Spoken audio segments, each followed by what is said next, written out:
Зима, мандарины, елка. Эти слова ассоциируются с Новым годом. А что ребятишки еще любят в Новый год? Конечно же, подарки. Поэтому ни один ребенок не останется без него.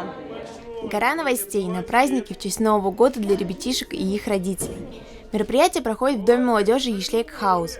Чтобы подарить им подарки, к ним пришел настоящий Дед Мороз. Какой подарок ты получила на Новый год?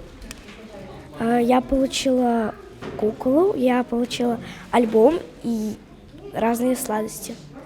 Поздравления детей из многодетных семей, находящихся на попечении организации многодеток и благотворительного фонда с любовью в рамках городской благотворительной акции «Добрые дела под Новый год». Подарки для детей были собраны ранее в течение месяца от предприятий, организаций и учреждений города Уфы, Республики Башкортостан. Что тебе подарили на этом празднике? Мне подарили там альбом и конфеты и куколку. Как тебе этот праздник?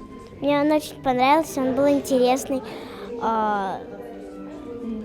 Что вы делали? Мы вели хоровод, рассказывали стишки и получили подарки. Семьи, которые не смогли присутствовать на этом мероприятии, не остались без подарков.